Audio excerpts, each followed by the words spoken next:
It's important to understand what the 5G is doing and what they say it's doing. We're told on the IEEE beamforming document that this technology cooked your eyes like eggs in World War II.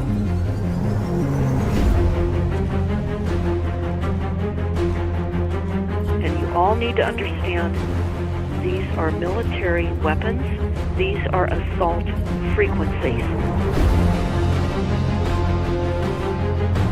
If you garner nothing more than that, that's what you need to know. It's microwave radiation warfare, is what this is.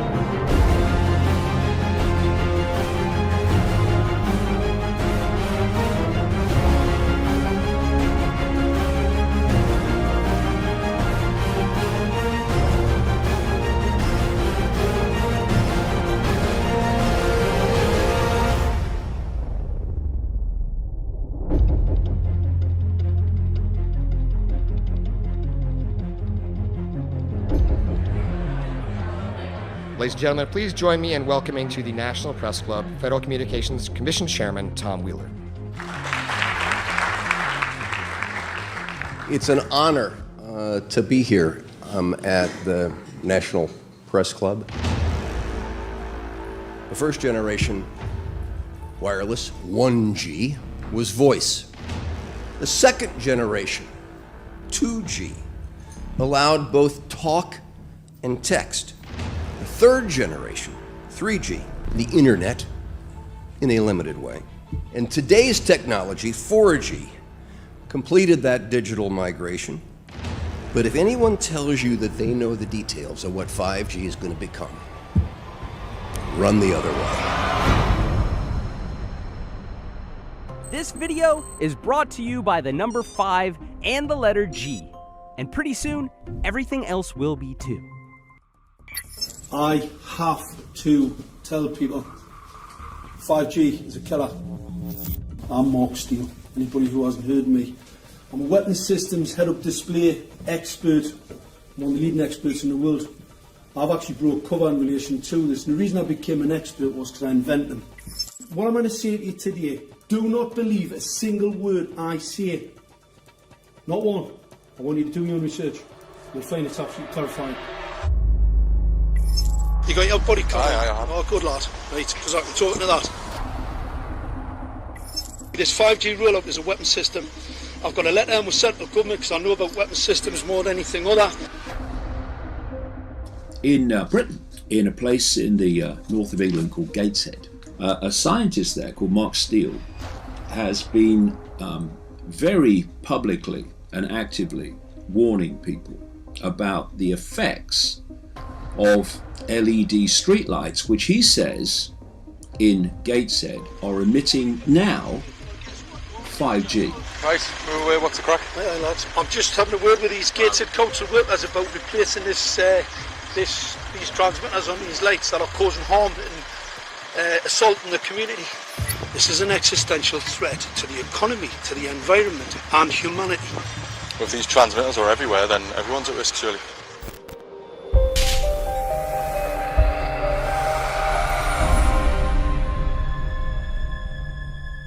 There's a lot of confusion about what 5G is. The G stands for generation. So you started off with the first transmitter system. Back in the 1980s. In the 80s, yeah. So you had 1G, then you had 2G. And as the generations moved on, you started to see more complex signal systems, cleverer pieces of antenna designs, etc., etc. So the whole thing became more data, quicker downloads, etc., etc. However, 5G is something completely different. Alright, let's get a breakdown. Let's tell the people what this really is. This is the 5G transmission device. Blinking heck, that's a hell of a beast, that, isn't it? These are the uninsurable transmitters. Just get a good look at that, guys, because obviously I know there's quite a few experts who want to see more detail about the transmitters and the chipsets. Just have a good look, boys. This is the control management system masquerade. There's an antenna there, you see that? What is this phased array antenna here? What's that? This is for phased array, alright? As you'll see, it's got a driver, it's got some chip there. One chip. Look at the chipsets on this. This is your dystopian world. What did Gateshead Council say? I'll tell you what, I think we better send some of these educated fools back to school, or just send them to prison, whichever's the easiest. I think prison's probably better. Alright, that's 5G, guys. That's 5G hardware. You must consider the whole part played by electricity in nature. Human beings cannot go on developing in the same way in an atmosphere permeated on all sides by electric currents and radiations. It has an influence on the whole development of man. This life of men in the midst of electricity, notably radiant electricity, will presently affect them in such a way that they will no longer be able to understand the news which they receive so rapidly. The effect is to damp down their intelligence. Such effects are already seen today. Even today, you can notice how people understand the things that come to them with far greater difficulty than they did a few decades ago. Rudolf Steiner, 1924. Rudolf Steiner noted that in 1924, since then our atmosphere has become far more permeated with electric waves of widely diverse types. There's no doubt now that electric waves, electromagnetic forces, cause direct biological effects. There's thousands of peer-reviewed papers on this subject. There's no doubt about it. But what are these effects? How are they affecting us? What can we do about it? We're now at a stage where we're putting in what's called 5G, which is a special type of broadcast for high-density information transfers. And it turns out that this is the same frequency bands that are used in crowd dispersal weaponry.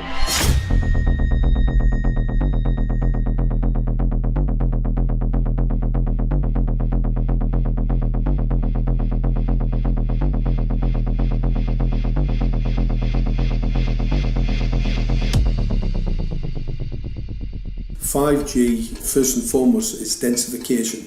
So it's significantly more transmitters at close proximity to a human, and it is also a sophisticated, illegal, unlawful transmitter.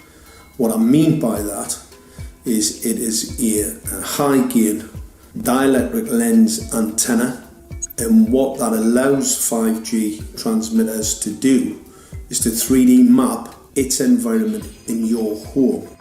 The 868 megahertz frequency is specific for battlefield interrogation systems, so sub-gigahertz. It allows the signal to travel through concrete brickwork with ease, and it can actually data gather. It is a target acquiring system. Phased array is basically radar off the battlefield. It is extremely good at identifying targets and being able to lock onto targets. And not only that, it can specifically target you as an individual. So any judge sitting on an interesting case, let's say, any lawyer, any barrister, anybody doing any work that is potentially controversial, your life could be at threat. So the antenna design that you currently have on top of these LED streetlights, masquerading as a control management system, is basically battlefield interrogation equipment. The first phased array unit was actually called Mammoth, used by the Germans during the Second World War to identify Allied aircraft. Obviously things have moved on significantly since then.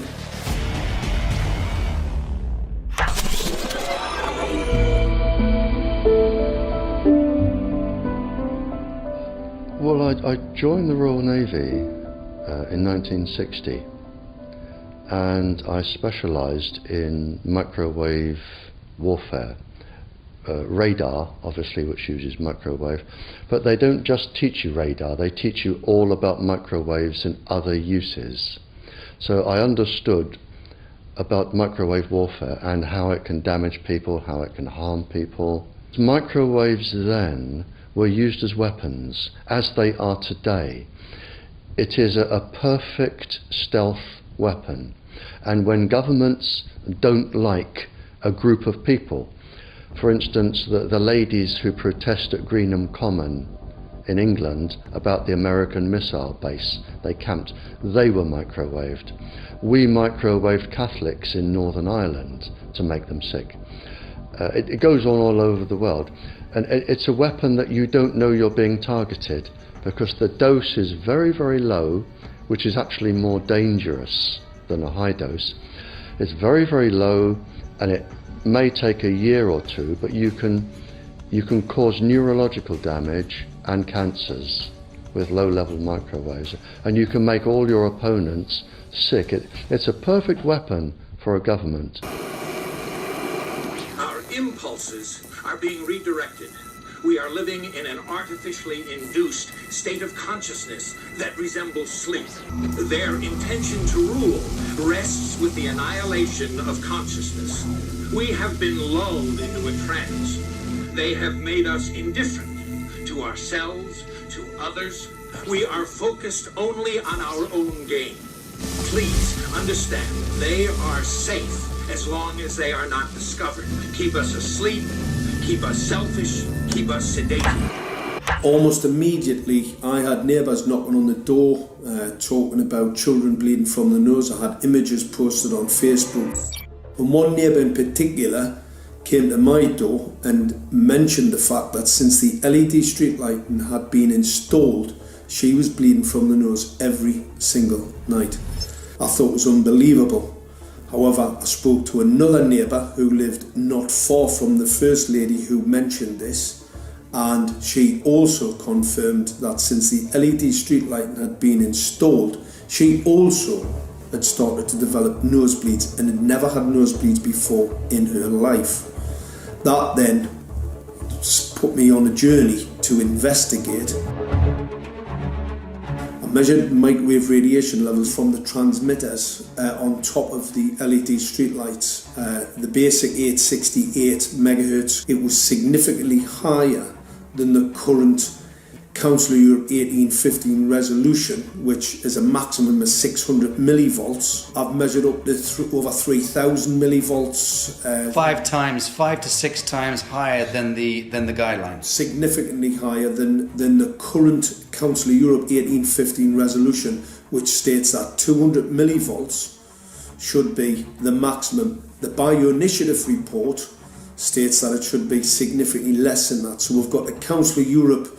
That's, you know, the international criminal courts are stating that, you know, the learned judges have said that 200 millivolts, and I'm measuring in bedrooms in Gateshead, minimum 600 and up to 4,000. Does this mean that in 2020, 2021, when 5G is destined to roll out globally, that you're going to get those kind of readings everywhere all the time? Everywhere all the time. Worse than that? Worse than that. Yes, 5G will connect the Internet of everything. If something can be connected, it will be connected in a 5G world. Hundreds of billions of microchips connected in products from pill bottles to plant waterers, requiring massive deployment of small cells. We won't wait for the standards. Now, to make this work, the 5G build-out is going to be very infrastructure intensive. We must reject the notion that the 5G future will be the sole provenance of urban areas. The 5G revolution will touch all corners, and that's damn important. The interconnected world of the future will be the result of decisions we must make today.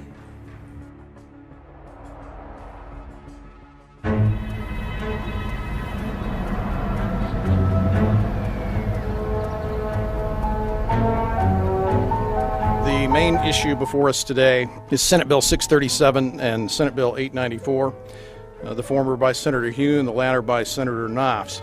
We're going to invite the first four witnesses in support of the legislation, and that would be John Jones with Sprint, David Lewis and Andy Emerson with AT&T, Neil Krevda with Verizon, and Frank Alcavetti Jr. with T-Mobile. So be straight with me. Is it true? It could be. No, well, very few cases. There was an unfortunate incident out in Iowa. Look, gentlemen, practice these words in front of the mirror. Although we are constantly exploring the subject, currently, there is no direct evidence that links cell phone usage to brain cancer.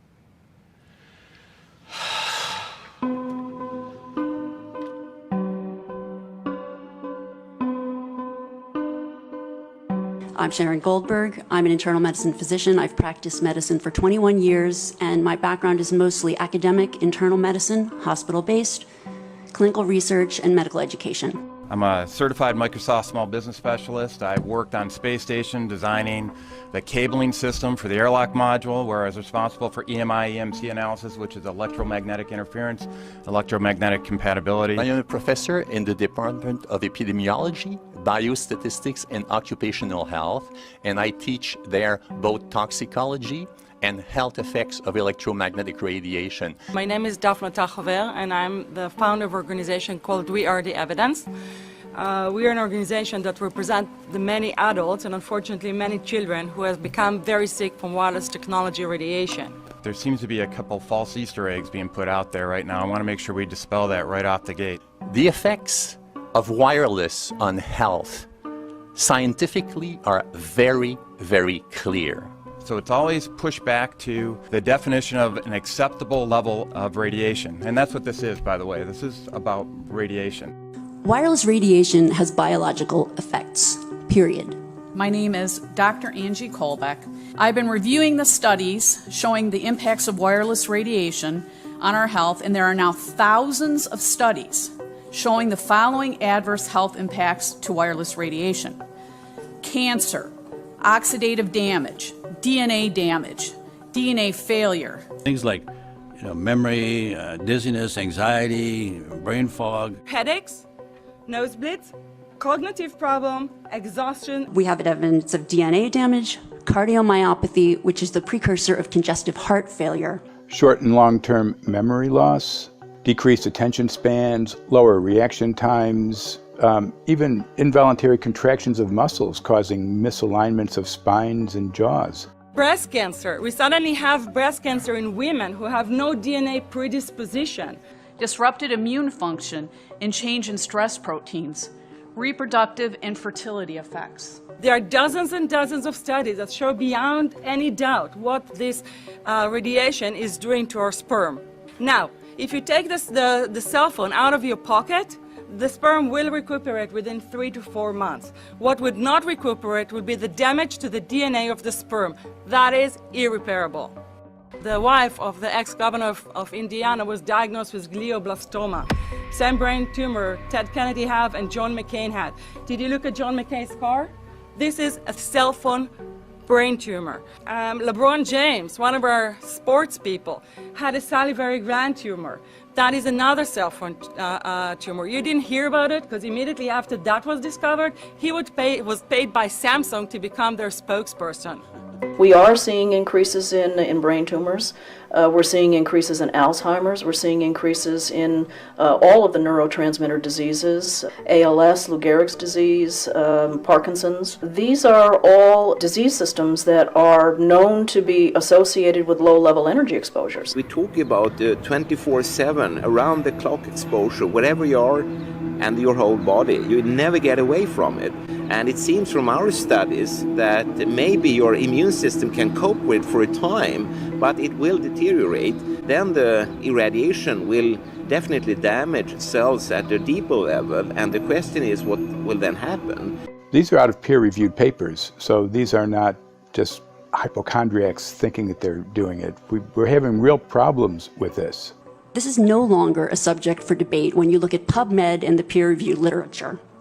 These effects are seen in all life forms: plants, animals, insects, microbes. So 5G is not a conversation about whether or not these biological effects exist. They clearly do. There is scientifically evidence that is so strong that you can be certain that the standards used by the FCC to manage health effects are wrong. We need to start measuring how much radiation are people being exposed to. before we roll out 5G, there are 4 kinds of electromagnetic fields that we know are harmful to human health. So radio frequency radiation, magnetic fields, dirty electricity, and electric fields, okay? Our exposure, any given person, and all humans are affected by EMFs. What is our exposure in a day? It's not one cell phone. It's cell phones, it's multiple wireless networks, it's smart meters, it's cell towers.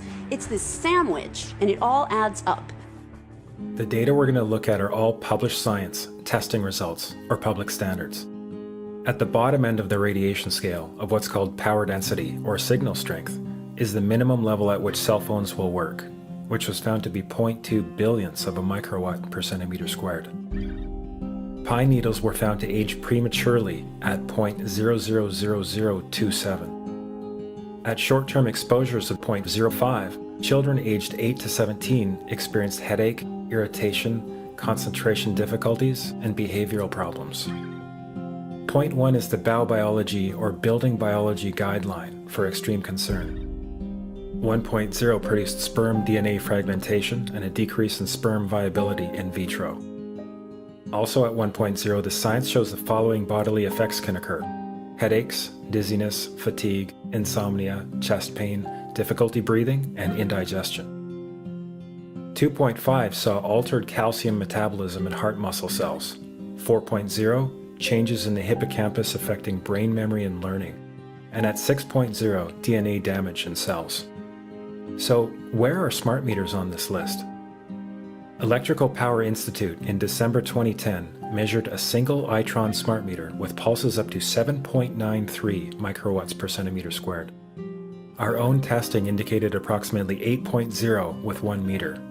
These tests are at a close distance, approximately 1 foot away from the meter, but an infant's crib could be just as close on the other side of the wall where the meter or bank of meters are installed. Even though there are all these known health effects at levels far lower, Switzerland, Liechtenstein, and Luxembourg see fit to set the standard at 9.5. And China, Poland, and Russia, 10.0. This is the same level at which behavior has been altered, producing reflexes of avoidance following 30-minute exposures. A room of 12 smart meters, very common and even a conservative number in an apartment building, tested at 19.8 microwatts per centimeter squared. This is hundreds of times higher than levels which clearly indicate harmful effects. So how can utilities and governments get away with forcing these devices on everyone? This is how. In Canada and the US and several other civilized countries, the safety limit is set at 600 to 1,000 microwatts per centimeter squared. This so-called safety limit is literally tens of thousands of times higher than levels which are known to damage health according to peer-reviewed published science.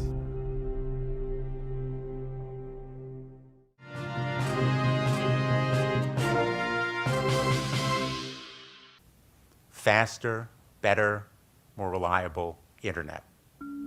That's the promise of 5G technology, but there is also the peril.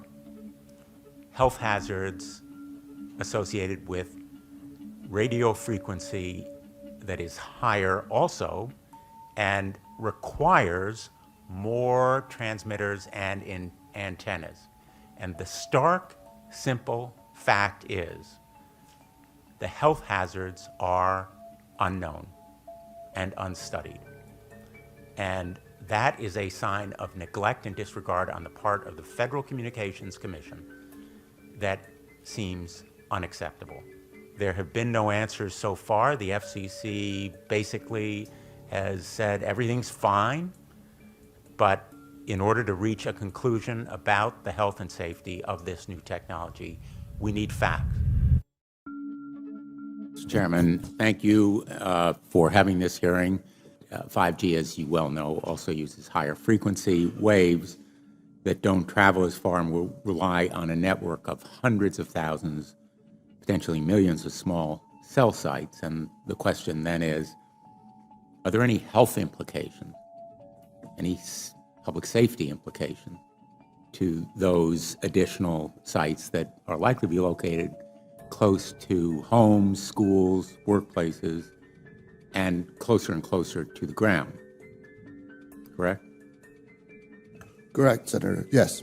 So my question for you, particularly Mr. Gillen and Mr. Barry, how much money has the industry committed to supporting additional independent research?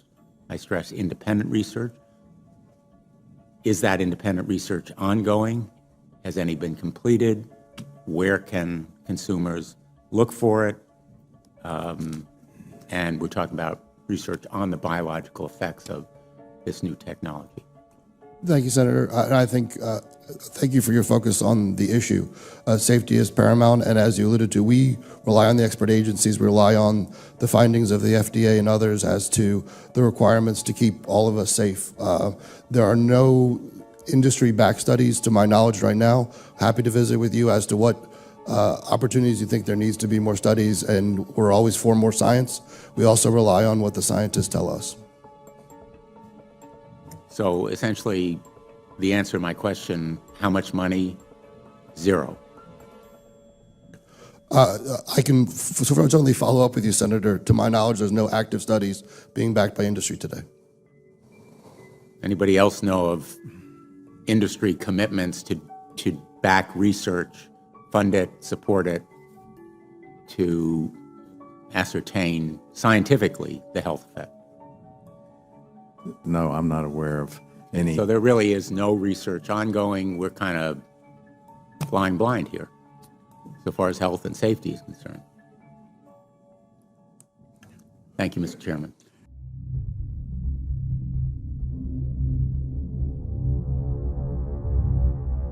You're a trained medical professional. Yes. We don't have one on the panel.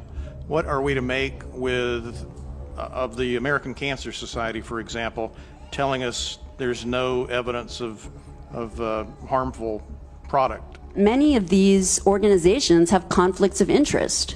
Very briefly, if you can, what do you mean by conflict of interest? One of the first things that you teach residents is that you always have to look at the funding. There's a tremendous amount of sponsored research by people who are hired to do studies to find no effect. And that's plagued this field in a number of countries. The radio frequency radiation work that we did was supported by Motorola. The relationship was really very cordial and very stress-free, but only up until we started generating data. These folks were very, very upset and began to talk about how are they going to handle this, what sort of spin can we put on this, what can we expect from this, and from that point on the relationship changed. What we saw was that Motorola began to exert more and more control over the work, telling us what to do, telling us how to write abstracts, what to say in the abstracts, what to say in the papers, how to do the work. No, don't do this. Yes, do it this way. This was unacceptable. I had completed our study of DNA damage, and I submitted the final report to Motorola. They simply weren't willing to accept my interpretation of my study, my evaluation of my study, my knowledge of science at that point, and tried to urge me not to publish the study. Did you hear about people coming to you as far as having complaints about illness? We were made aware of health complaints following installation of smart meters, and we wanted to verify this using our field work. So I measured the field of about 30 different people while they stood 1 foot in front of the smart meter, and in every single case, the human energy field was obliterated as they stood in front of the smart meter. So in our first slides, what we see is normal cells, and the structure of the cells is intact and sound. This is what we would expect from a normal sample. So after 2 minutes of exposure in front of the smart meter at about 1 foot away, we see a totally different story. Sample 1, you can see a lot of degradation in the cells. The cell walls have been broken, and you see changes in the cells which are called mycoplasma. It shows a mutation to the cell. In the second sample, we see a different type of degradation to the cell membranes. You can see a corrugation here. This is called bottle cap formation. and it's known that this occurs due to oxidation or exposure to free radicals. So this third subject, when we did her sample, she had to be pulled away from the meter after 45 seconds because she complained about an increasingly severe headache. And here you see a phenomenon called rouleau, where the red blood cells are stacking up, which makes it very difficult for the blood to deliver oxygen to the tissues as they would be their normal function. Every single one of these is a degradation. Every single one of these shows a trauma to the blood cells, and that came from something, and the only variable was the smart meter. The good news in all this is the patient and the blood can return to normal once they have been removed from the influences of these stressors.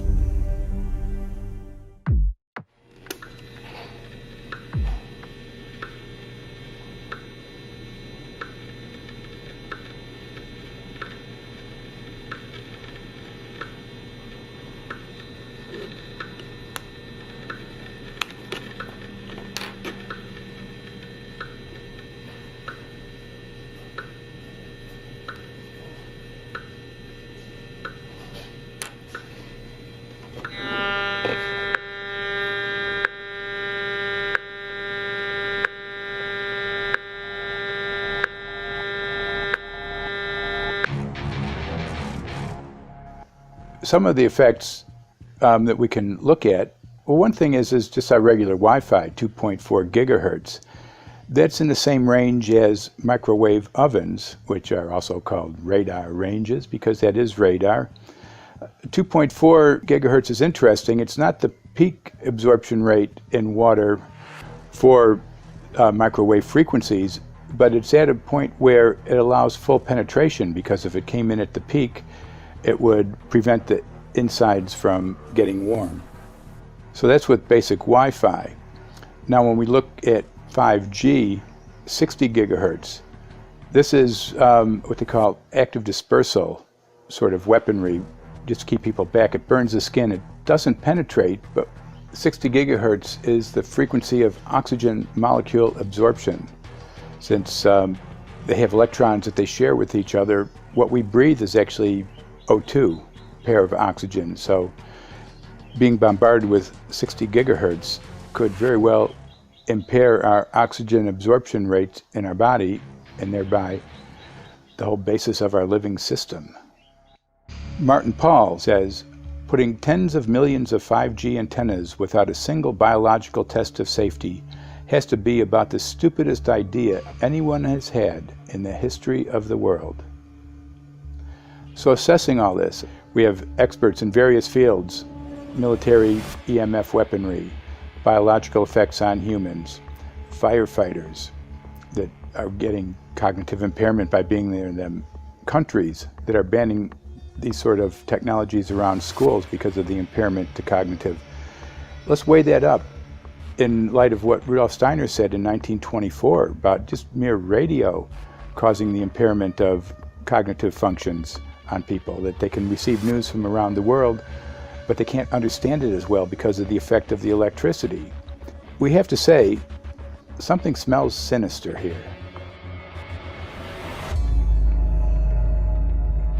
With the 5th generation, it's actually a whole new ballgame. It's not using the same technology. They're switching to military-grade millimeter wave technology. And when you look at this technology, I mean, if you go and look at DARPA reports, come and look at some of the patents that the United States military has put out on what they can do with psychological weapons, all sorts of things, crowd control, active denial, anything you can think of, this is what they can do with 5G. So any type of military application you can think of which has an electromagnetic base, they can do with 5G. And they're putting this out blanket across the population. Ladies and gentlemen, the President of the United States. Good evening, my fellow Americans. In the councils of government, we must guard against the acquisition of unwarranted influence, whether sought or unsought, by the military-industrial complex. The potential for the disastrous rise of misplaced power exists and will persist. We must never let the weight of this combination endanger our liberties or democratic processes.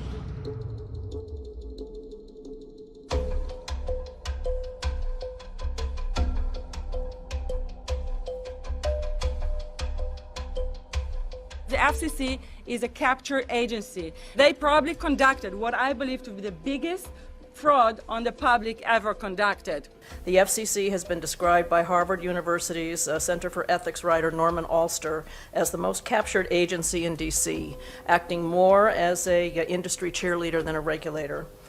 This is especially true today with 5G, where there are serious safety concerns and potentially misleading information coming from the FCC. For example, the previous chairman of the FCC is Tom Wheeler. He was the head of the Wireless Lobby Association for 14 years. Now remember, Obama told us there would be no lobbyists in his administration, so he took the biggest lobby and put him as a head of the FCC. And that's damn important.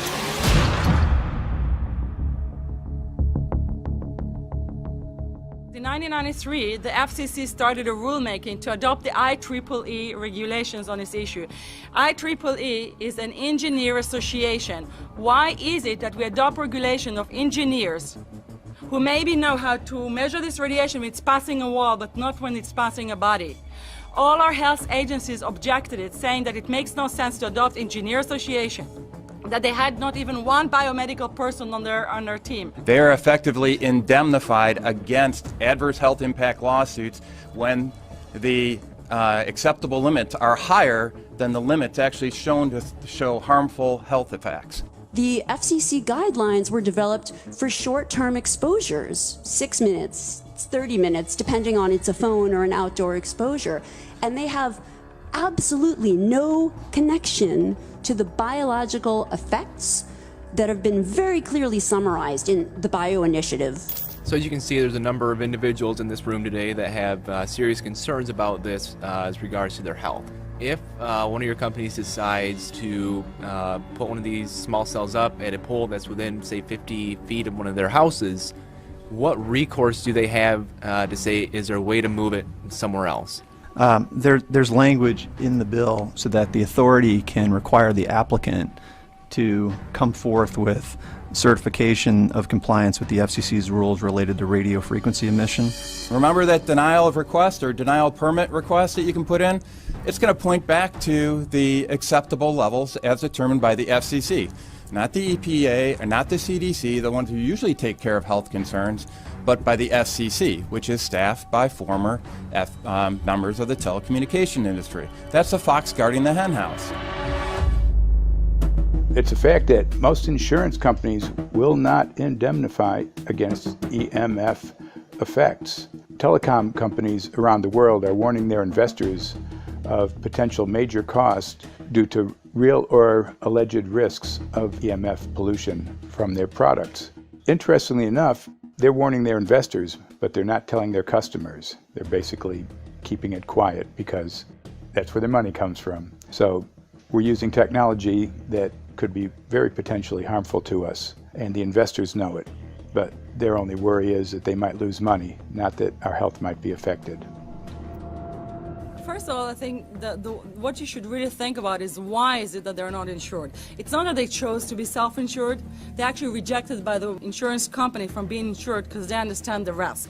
So the insurance companies, the big insurance companies, will not insure the telecommunications? So there's insurance companies, and then there's what's called secondary insurance companies. Secondary insurance companies are the insurance companies that insure the insurance companies. So in an event, an insurance company, let's say I insure Verizon, and it may not be able to meet the claims, then the secondary insurance company is kicking in. Like Lloyd's of London? Sorry? Like yes, Lloyd's of exactly. London? So two leading ones would be Lloyd's of London and Swiss Re.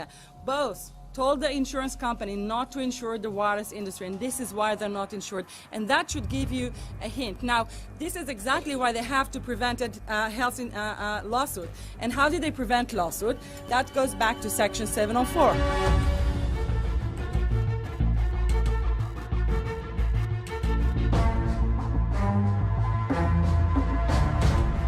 Section 704 was passed in 1996. This is how our rights in regards to health were taken away by the wireless industry.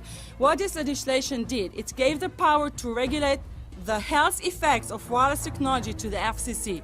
FCC is a spectrum auctioning agency. It's not a health agency. They don't even have one biomedical person on their team. And then the other thing that Section 704 did, It actually took the power from the state to regulate location of cell towers based on health. And what does it mean?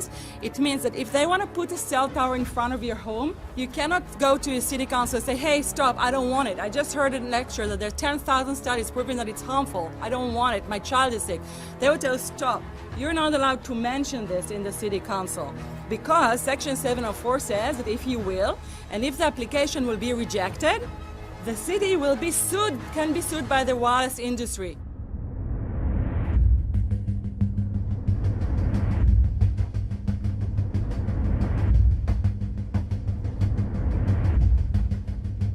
A major U.S. government study on rats finds a link between cell phones and cancer. Very first government study linking the radiation from cell phones to cancer. Two-decade, $30 million federal study out today found there is some evidence of a link between cell phone radiation and brain cancer.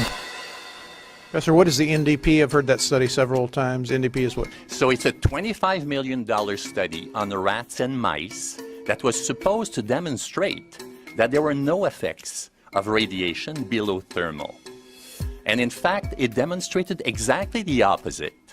And it follows on the heels of two major studies on animals that said exactly the same thing.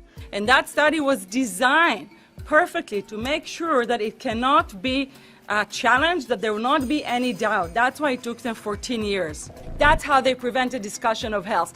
And why do they want to prevent discussion of health if there's no problem with health? Simply put, FCC is completely unprepared, unable, and possibly unwilling to oversee 5G for safety, even as it barrels toward us. They are falling back on tired definitions and panaceas long since disproven by science. To make matters worse, recent FCC rulings and numerous industry-friendly bills passed at state and federal levels between 2016 and 2018 removed the last vestiges of local and state review over infrastructure siting, just when we need it the most. When those first studies were performed years and years ago, nobody knew about the importance of the microbiome, the role of the microbiome and the immune system, and even less the role of the microbiota inside our brains, that is, the microbes that are normally resident inside our brains, whose influence on brain function is nothing but immense. And you may think, well, who cares about the microbes? The less microbes we have, the better it is. Well, we know by now that this is not absolutely the case, because microbes are truly essential for the development and function of all our organs and systems. Our immune system is based on the microbes we have in our gut. And our brain also has microbes that influence its function. In tests, it's been found things like mold. If you grow mold inside a Faraday cage, it'll grow one way, and then even if the electromagnetic fields are around, take the Faraday cage away and some sort of 600 biotoxins are developed within the mold because of the effects of the EMFs upon it. Electromagnetic fields, even of weak quality, have an effect upon our microbiome, which is really essential to our whole being. This is going to eviscerate microbial DNA inside human beings, which is our effective operating system, number one. So it may not impact human DNA in laboratory experiments right now, and they're saying it doesn't impact human DNA. But given that human DNA is less than 1% of the cellular DNA in the human body, the rest of the cellular DNA is microbial, and we know that this will eviscerate microbial DNA. So we're talking about a takedown of the operating system of human beings. Exactly. I couldn't have put it better myself.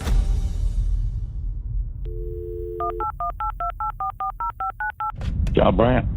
Good morning, Mr. Brandt. Wow, this is Amanda from Virginia hi, how are Beach. you?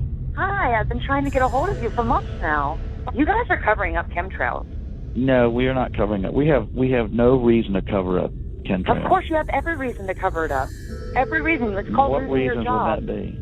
Oh, well, you personally, you would lose your job if you were to reveal anything to me, and it's probably unsafe for you to even be speaking about this, No, considering it's not the types of individuals you work for. It's not unsafe. It is unsafe. There's no problem with us talking on. You're a citizen. You're making a complaint. Oh, Lord, have is- mercy on myself. It's a complaint in an area that we don't have authority to regulate.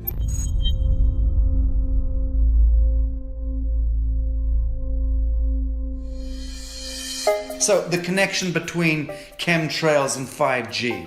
It's all interconnected. The metallized particulates that would allow the 5G phased array, so basically the radar, it would allow it to be able to identify you, so it can watch you, it can identify you in your own home 24 hours a day, 7 days a week. For the last X amount of years, we've been through chemtrailing, and that is now the cat is out of the box. We've had these nanoparticulates raining down on humanity for years now, impregnating our bodies, by best accounts staying inside our bodies. Those nanoparticulates, what you're saying, are building up a kind of a phosphorescence glow capability so that we can be flagged up in our homes, behind concrete and steel, inside bunkers, in the basement, doesn't matter where you are. The 5G will be able to now triangulate, map and read you, because you as a living being are impregnated with these nanoparticulates, which are acting as a kind of transmission and reception technology. It's exactly,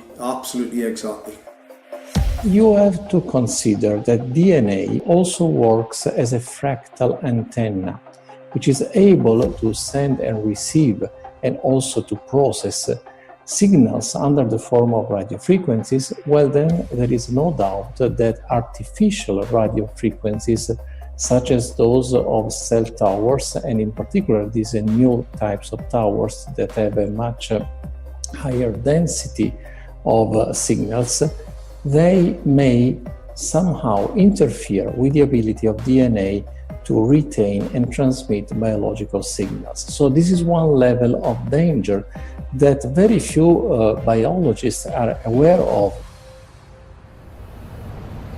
How much effort was put forward to address this, what most of these people are, or many of these people are here for, which are the health concerns? Was there any dialogue back and forth? Was there any working? Was there many studies evaluated to look at regarding this area? Maybe not every person that has concerns on the legislation was brought to the table. Okay, so from your perspective, you feel that there was a legitimate amount of time to evaluate the data that the opposition would have on this? Absolutely, and I wouldn't put forth something that I didn't believe in. And I'll tell you, as I mentioned earlier, and it's been commented several times amongst the panel here, this is truly an economic development issue. Our 3-year-old, again at home, is outraged when we pull out the driveway and he's not able to access Wi-Fi.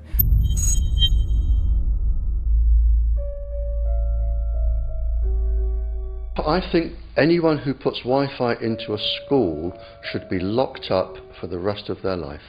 I really do. I think they're not fit to walk on the surface of this planet because they haven't looked at the research, and whatever incentive they have, it is not worth the genetic problems that parents are going to face with their children when they're born.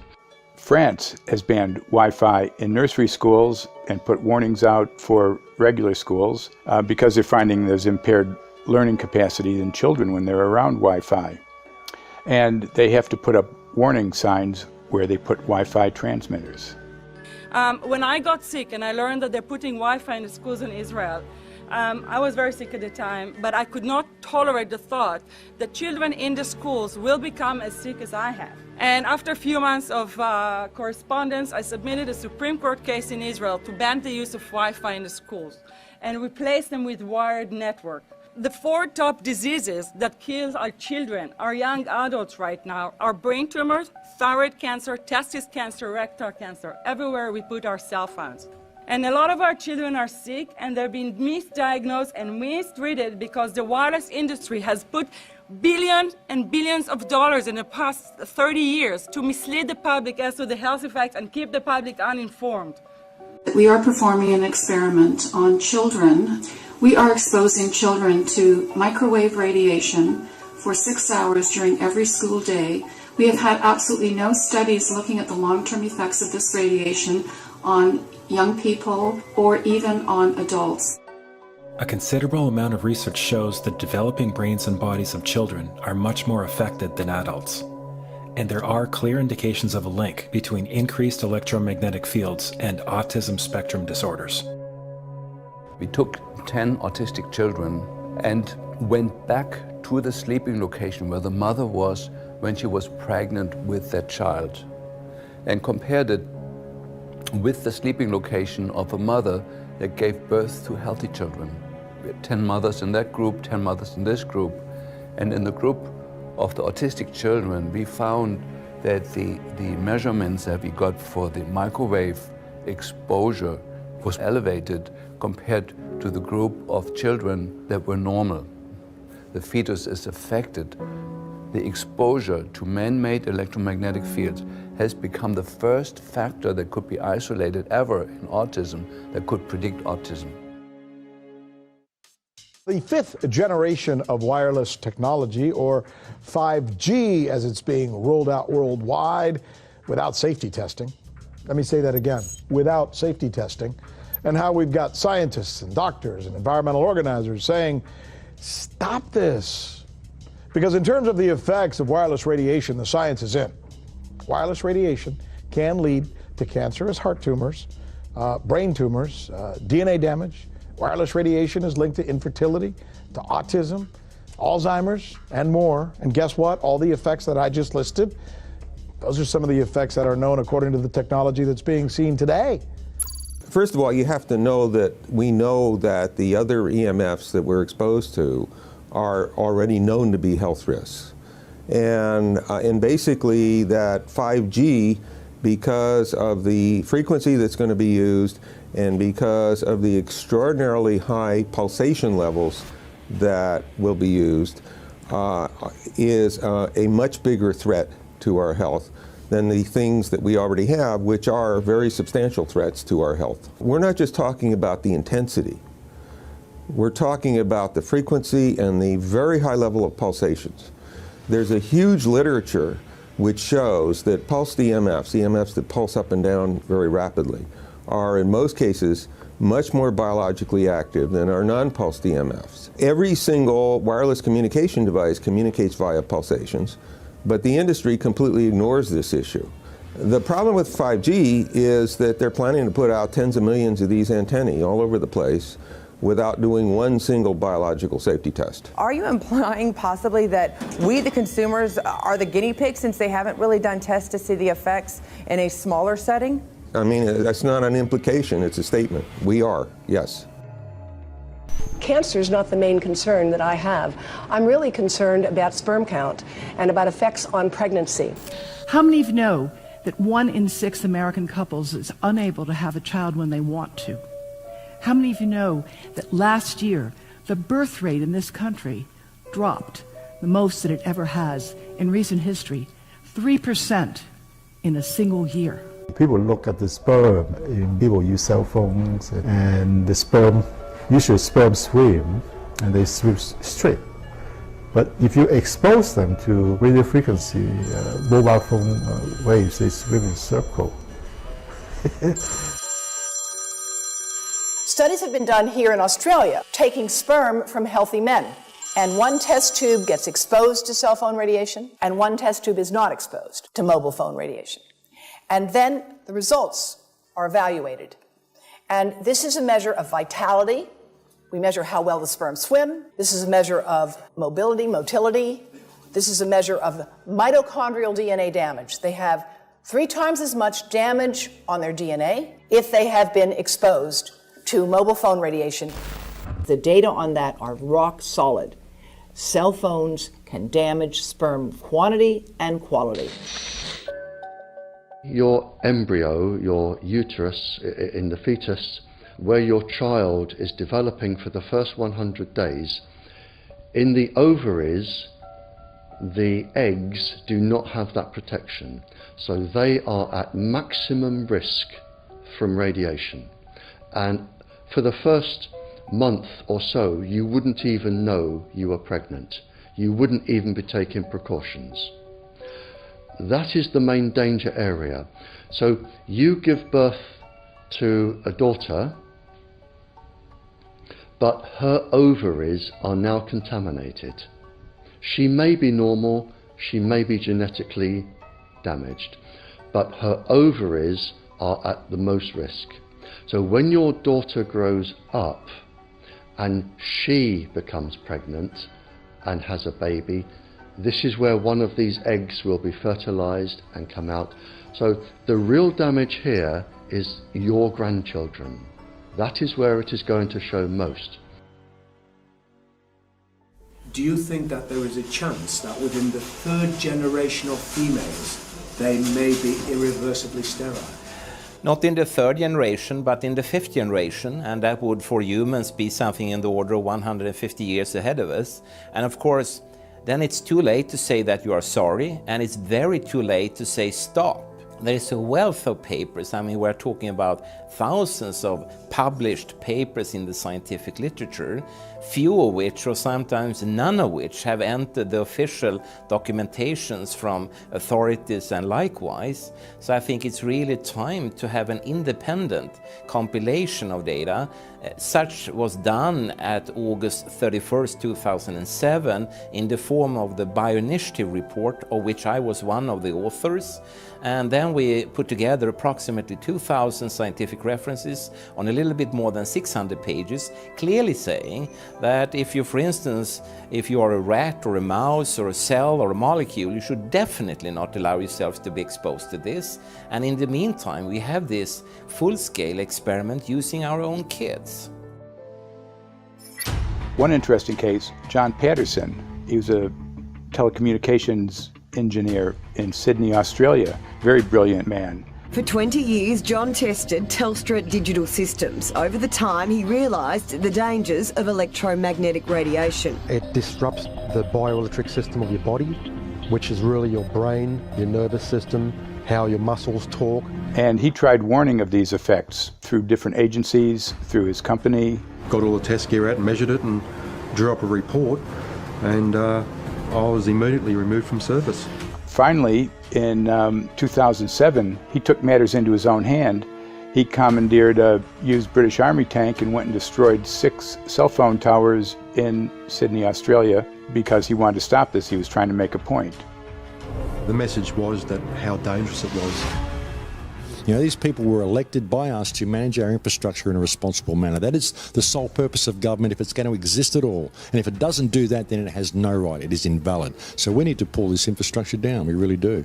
But in order to do that, I mean, we can't just be some violent domestic terrorist. You've got to bring this awareness to the people that these towers are doing them damage. You don't need bandwidth that fast. And they're not doing it so you can download movies quickly. They're doing it so they can track every single thing you do and bring in this social crediting system to control even everything you think. There's a story about a lady called Claire Edwards. She was a United Nations staff member, and she was warning of the potentially catastrophic dangers of 5G technology. I took the issue to the UN Secretary General, Antonio Guterres. He is a physicist and electrical engineer, and lectured on telecommunication signals early in his career, yet asserted to me that he knew nothing about the dangers of 5G. Current public exposure levels are at least 1 quintillion, that's 18 zeros, 1 quintillion times above natural background radiation, according to Professor Olle Johansson of the Karolinska Institute in Sweden. The highly dangerous biological effects of EMFs have been documented by thousands of studies since 1932, indicating that we may be facing a global health catastrophe orders of magnitude worse than those caused by tobacco and cigarettes. 5G is designed to deliver concentrated and focused electromagnetic radiation in excess of 100 times current levels in the same way as do directed energy weapons. There is currently an international appeal signed by 237 EMF scientists from 41 nations, urging the UN and particularly the WHO to exert strong leadership in fostering the development of more protective EMF guidelines, encouraging precautionary measures and educating the public about the considerable health risks, particularly the risks to children and fetal development. Sorry, because we are talking with someone that is a little bit ignorant on these things. If you're talking to the Wi-Fi systems, I become worried because I put those devices in my house. I will have to, I mean, I'm a confess my ignorance on this. We will have to, but I'm going to raise this with WHO, which I think is the organization that might be able to deal with it properly, because I must confess I was not aware of that danger.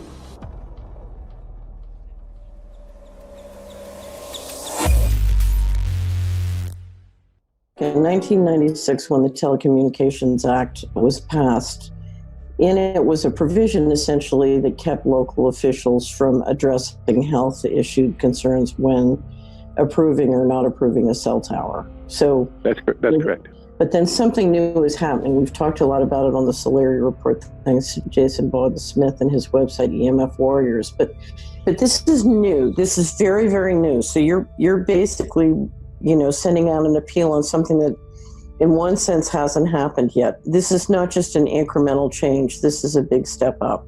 It's a sea change. An onslaught's not an improper word. It's a bombardment.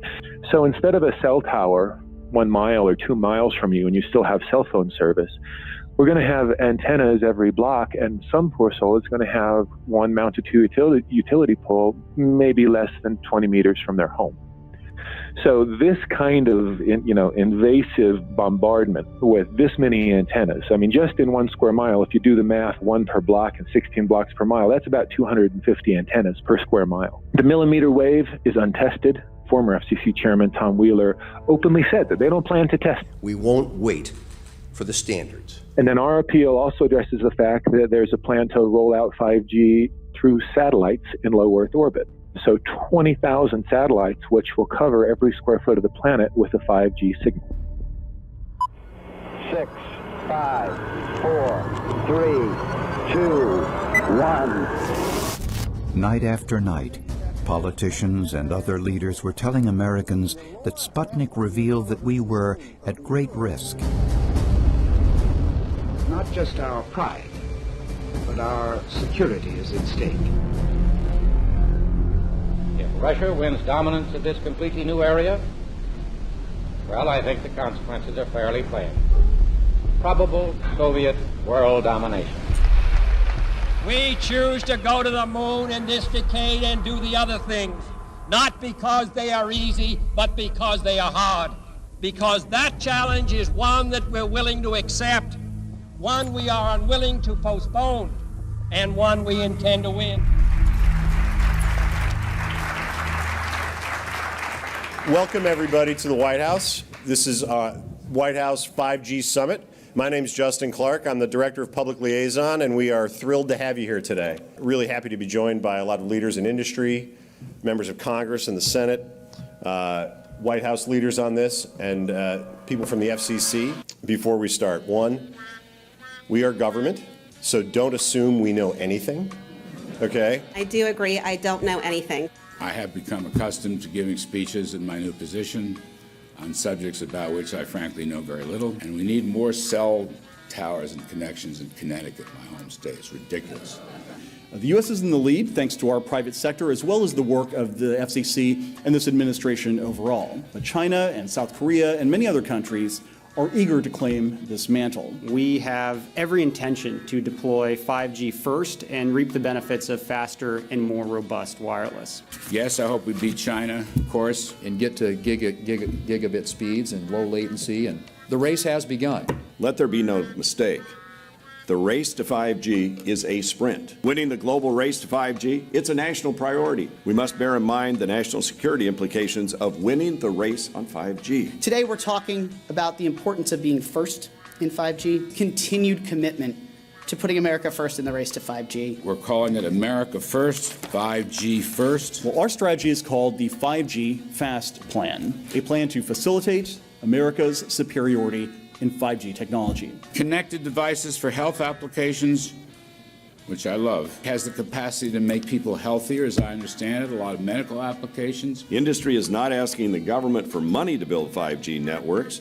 They're asking us to cut the red tape that surrounds infrastructure deployment. We cannot let today's red tape strangle the 5G future. The red tape slows and sometimes stops the building of densified network facilities necessary for 5G. As we continue our efforts to keep government out of the way so that America can continue its leadership for America to win the race to 5G. One path is the government regulatory path. The other path is the private enterprise, free market, gales of creative destruction, Schumpeter path. Have you ever heard that? Gales of creative destruction? It just means let it rip. The new replaces the old.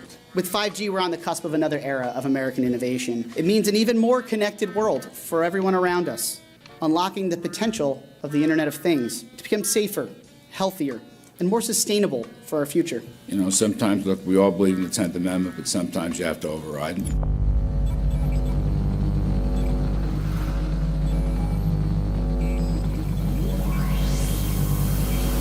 By the way, the 1996 bill permits that kind of override. We're not here to be completely heavy-handed, but sometimes you got to do what you got to do. And some of these states or cities that don't want to cooperate want to shake us down. We can't allow obstacles and barriers to stop this movement. That's all.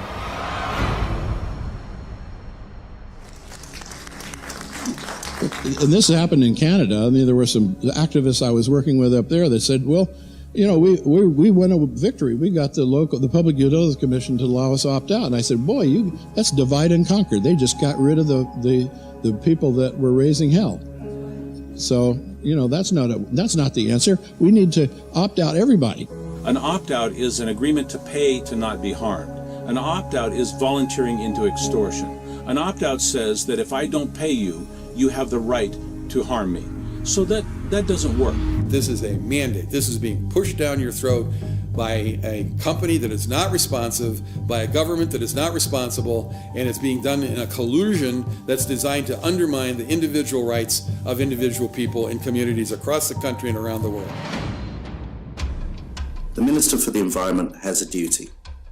His duty is primarily to ensure that there is cleaner, better, healthier environment for people in this country.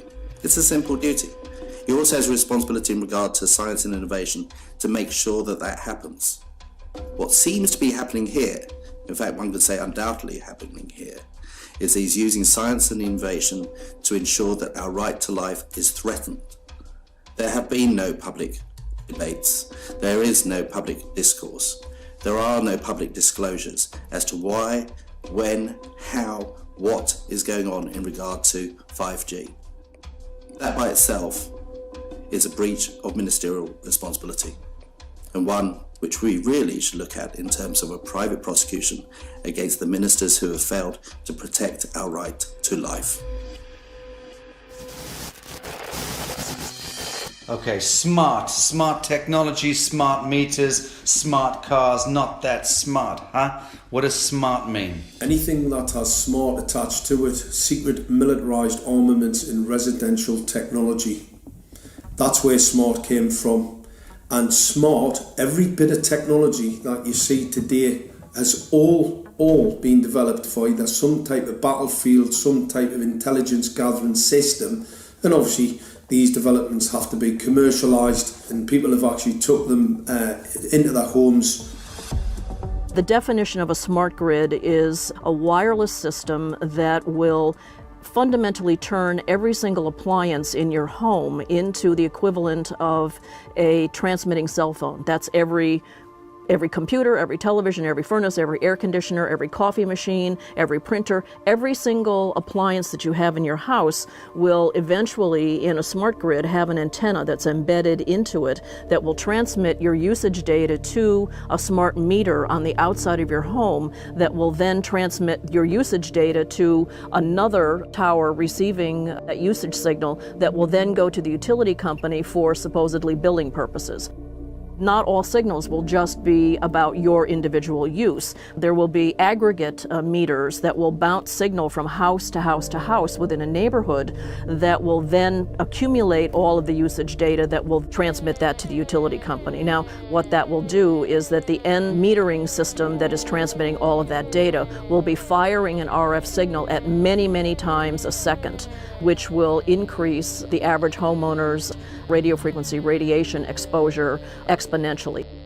This picture shows some aphids on the leaf of an orange tree shortly after radar equipment was installed at a nearby airport a number of years ago. I noticed that every few seconds all the aphids would tense up in unison and do sort of a little dance, as you see in the picture. Upon further investigation, I found that the interval of time between the activity of each dance coincided exactly with the rotation of the radar rotor device at the airport, which was a distance of approximately 14 miles. The antenna arrays create this steerable beam, which helps concentrate the energy. The beams get pointed at the user. What's a MIMO tank? Massive in, massive out. British government have got a plan to roll 400,000 out. This is so that you've got 5G in every nook and cranny, every part of the countryside, so that you can have autonomous tractors, believe it or not. However, those transmitters, these are radar. It is phased array radar. Though that radar signal sweeping the countryside will kill every pollinator, every biological structure, it will sterilise livestock, it will kill the ground, consequently land won't have a value, obviously farmers will die, the community will be under attack. The community will be under attack. If we can't produce food, if we kill all the pollinators, we're in serious trouble. The takeaway is that 5G, the $1 trillion rollout of 5G by our friendly local government, is definitely a weapon system masquerading as a modern efficiency technology. It most certainly is, and what I put it down to, it's economic terrorism. There is no value, nil, in killing off your population, in destroying your ability to grow food, to kill all your pollinators. They may have a nice financial number on a piece of paper, but in reality, dementia, diabetes, all the things that are currently crippling the NHS, a burden on the country, illness, mental health issues, the focus of that cause can be identified and has been identified in the science. The science is proven. The epidemiological data that we're seeing on the street is now substantiating that science.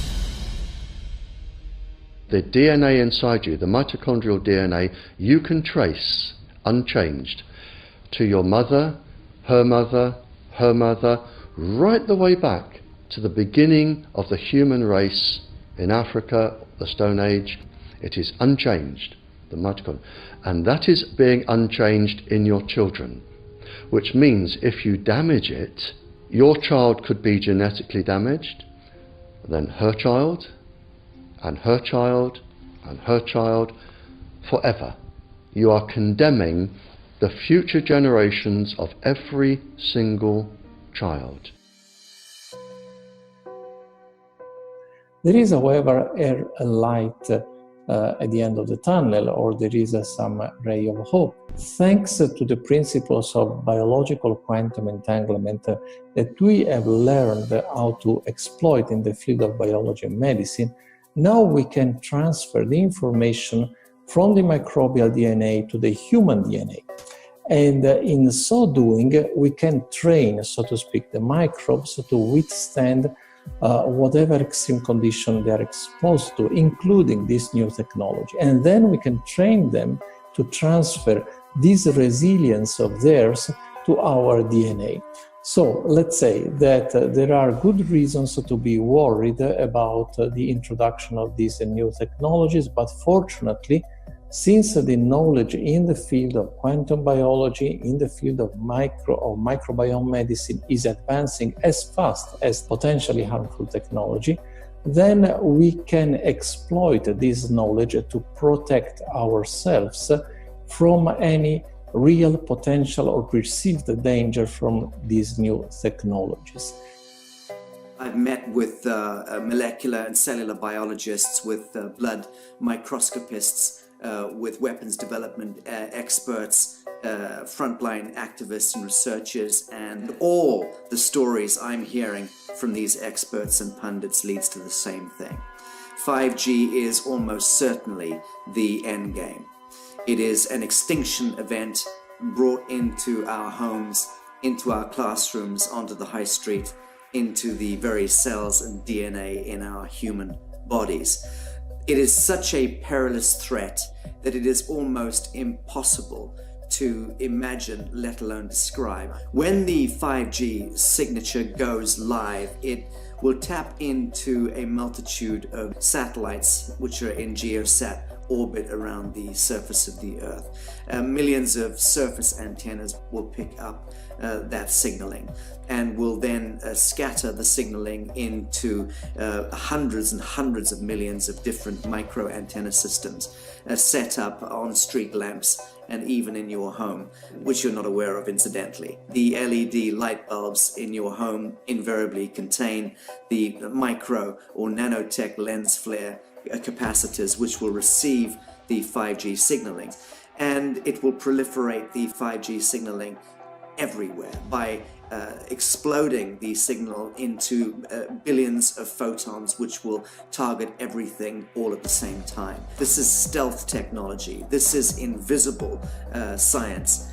But what it means in simple terms is that you will be flagged up, visible, trackable inside your own home. Anywhere you move on the surface of the Earth, they will have a lock and load tracking capability over you.